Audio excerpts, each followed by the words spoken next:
C'est ici, entre les lignes épurées du Mucem et les façades chargées d'histoire du vieux panier, que débute notre visite. Face à nous, la Major déploie sa silhouette byzantine, imposante, presque écrasante de majesté. Mais aujourd'hui, nous ne venons pas seulement pour l'architecture. Nous franchissons les portes de la Major pour découvrir l'exposition Lumière céleste, où la pierre se fait l'écrin de la fragilité. Bienvenue dans l'univers féerique de Marcoville.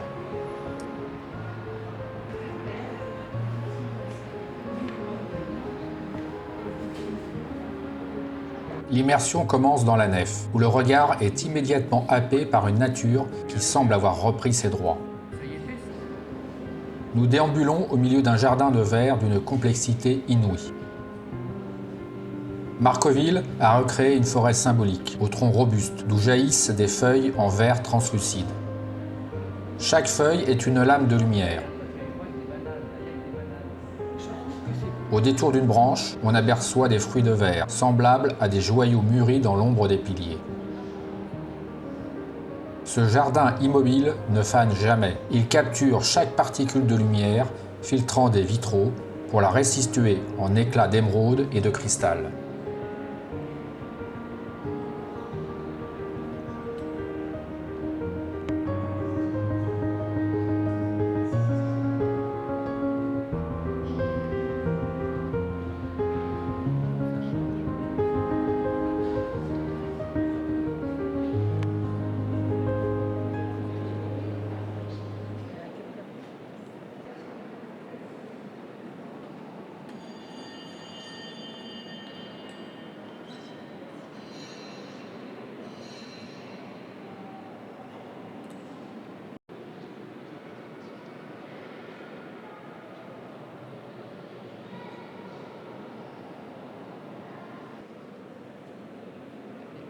Et les plumes de panier.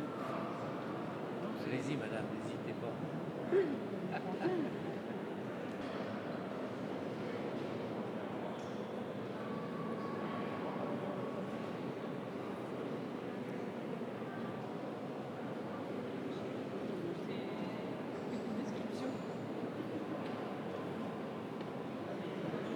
En levant les yeux, le vertige nous saisit. Dans les hauteurs, des centaines d'anges de verre sont suspendus dans le vide, comme figés en plein vol.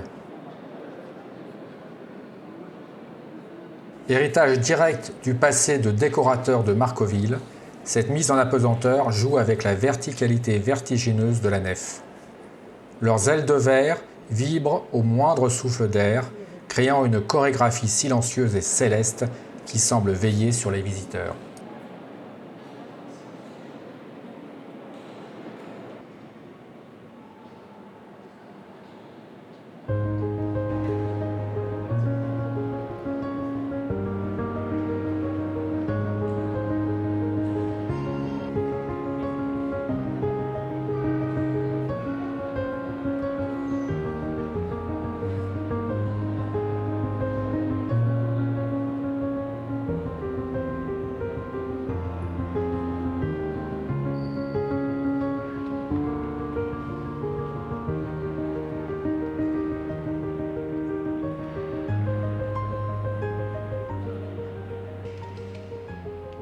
Puis arrive le choc visuel. On découvre un véritable mur de poissons. Une installation phénoménale, où 30 000 poissons verts ondulent dans un courant imaginaire. Marcoville joue ici sur le contraste chromatique. Des bancs de poissons d'un éclat pur et translucide croisent des touches de couleurs vives, évoquant les reflets changeants de la mer sous le soleil. C'est un hommage vibrant à la Méditerranée toute proche, une mer de verre qui s'engouffre dans le temple sacré, rappelant que l'art, comme l'eau, n'a pas de frontières.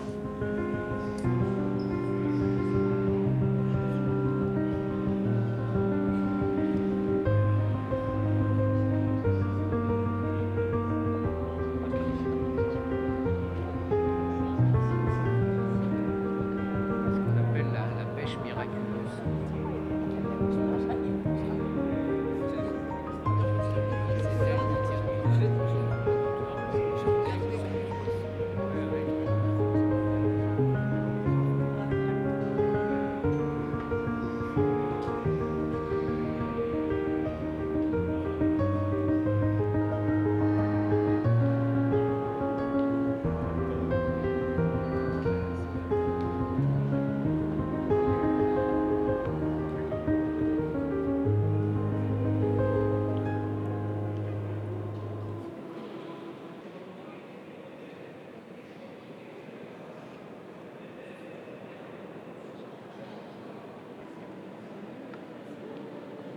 Enfin, dans le recueillement des chapelles latérales, nous rencontrons les 50 Vierges à l'enfant.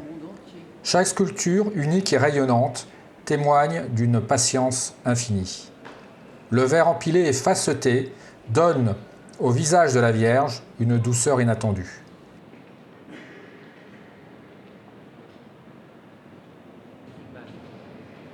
Parcourir ces allées, c'est prendre conscience de ce paradoxe fascinant.